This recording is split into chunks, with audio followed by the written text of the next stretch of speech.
सवाल Why did you use black and white? Black and white basically इसलिए था क्योंकि जब मतलब देखने में सच बहुत ब्लैक एंड वाइट ही होता है, हमें पता है कि ये सच है ये झूठ है, हम वही देख रहे हैं, बट हम उसको बेकार के उसमें चीज़ें डाल के उसको बहुत कॉम्प्लिकेट कर लेते हैं। एक वो था, दूसरा ये था कि क्योंकि कैमरा बहुत लो एंड था तो एडिट में थोड़ा बेटर दिख रही थी footage. There were a couple of footages which I remember that were not there in the documentary. Like for the, especially the one that IS officer, how he was instigating. I mean, he brought the force and how he was instigating. That's still available. So, but that the other thing was that which was very misinterpreted by the media. That Aam Aadmi Party ka leader Tahir Hussain, I don't know what was. So he was defending because people were attacking him, the Bajrangal and all the Hindu thought, and then he kind of retaliated by throwing some stone. On the terrace. So they got कि उसने start किया, you know, they shifted the entire blame on him. So there were a couple of things that I think were missing. Yeah, I even thought of adding like more of, there was this MP, I think Parmesh Verma gave. No, but I guess see, you can expect them, the politicians and the central party, I mean, doing this because they were the instigator and all this. Yeah.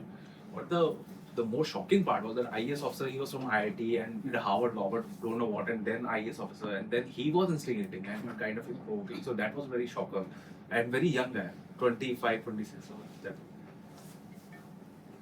Yeah, but he's made the film with found footage, so I guess. Yeah, that is available. So that's what I'm saying. That IAS officer instigating No, but he's made the footage from Karwai Mohabbat's team. Oh. So I just want to thank you doing this and not worry about the form and how it looks. So this is a fraction of the footage that you use. There's a huge amount of footage, right, from which you chose this material. Yes, there were a lot of other interviews also, because I could not use everything. Yeah. But is this all collected by the Karwai Mohabbat team, or is there other material from outside? No, like all the interviews were done by Karwai Mohabbat. Yeah. All the colored footage, was news and all that has been picked up from different pages that follow attacks against minorities all over India. Like primarily Hindutva Watch is an Instagram page. Yeah. So I asked them, of course, before using it. And Hindutva Watch itself collects it from anybody can contribute to them. Is that how it works? Yeah, they just post those videos on Instagram and social media. From all over India, people send them those videos, or anyone uploads, say, so they take it.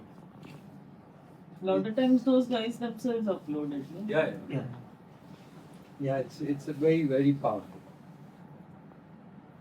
But tell us about how you're distributing it, or how is it at all possible to show this apart from here? Well, I don't know. I mean, I think when I made it for Karwani Mohabbat, so sir, because they often focus on Hindu-Muslim unity stories of unity. So they kind of did not like the film. Oh. So after that, I didn't. I'm just showing it here today. So after that, I made it in 23 end. They didn't like it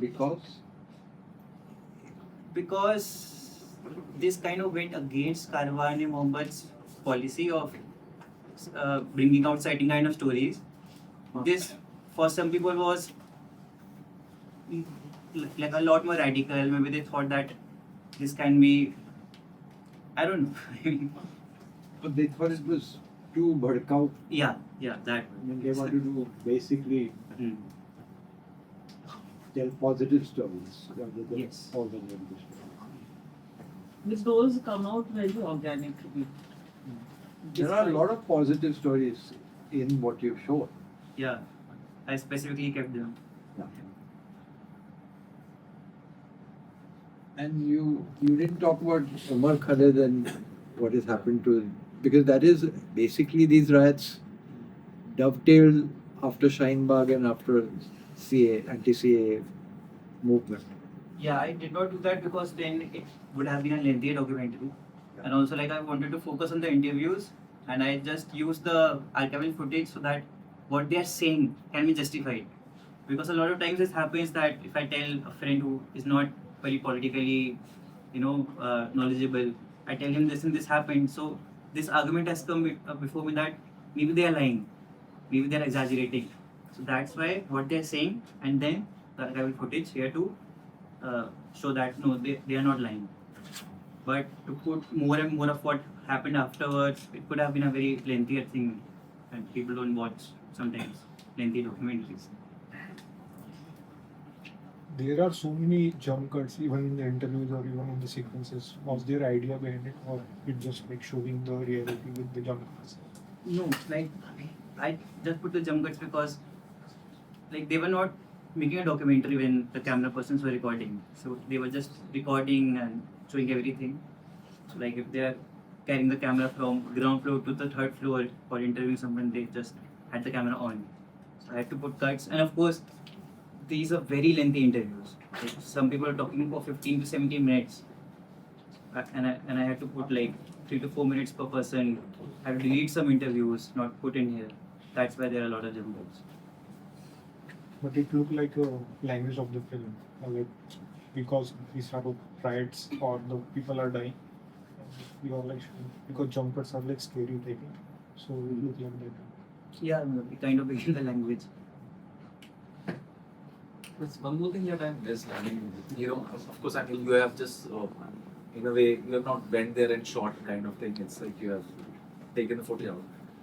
So, okay, there's a perpetrator, we know, but the authority there was Aam Aadmi Party, at the same time. I mean, of course, they keep on claiming that, okay, the Home Ministry is not with them.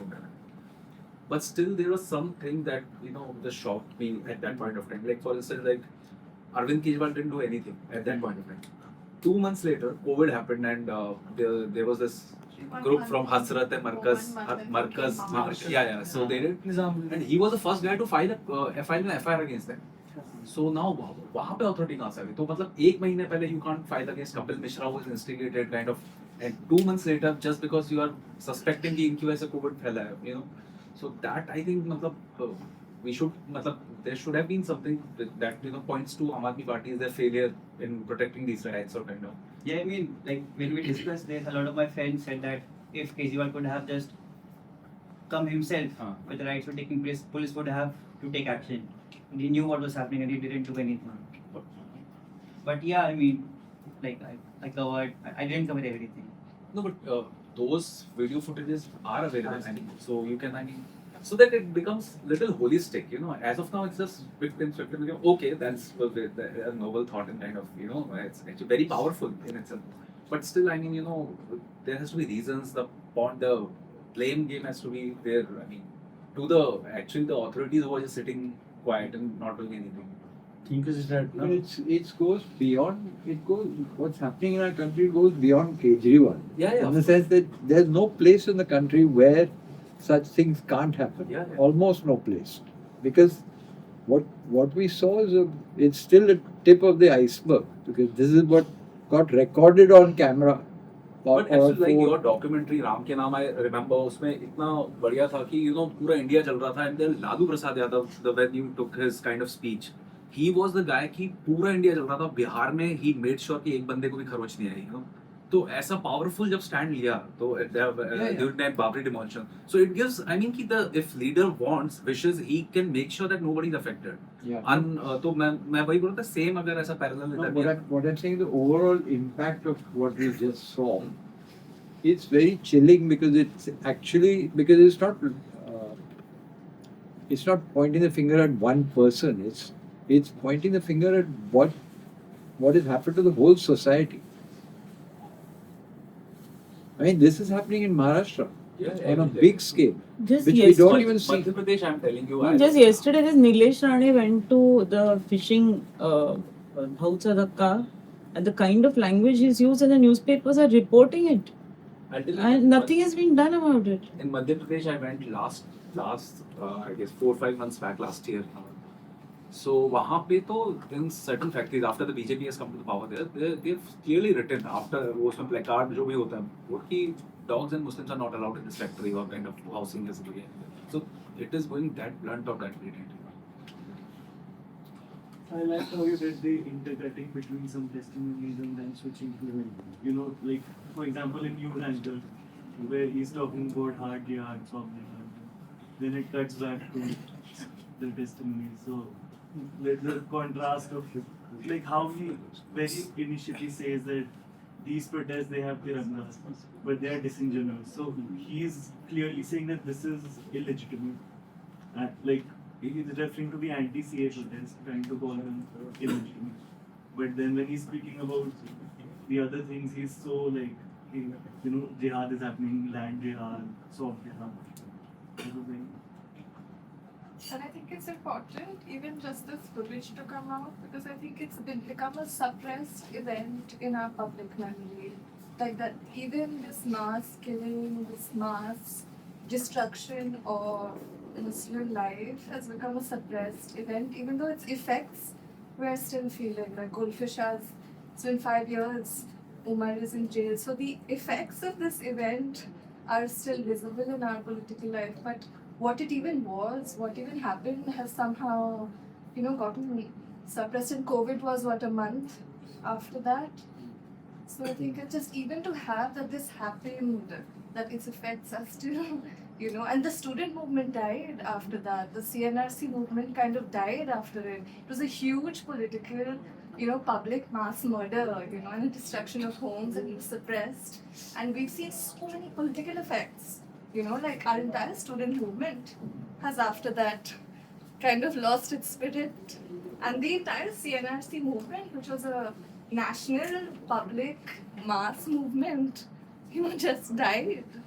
And even just this killing to have it happened not for fun, you know. It's because so many people were murdered in the capital of the country.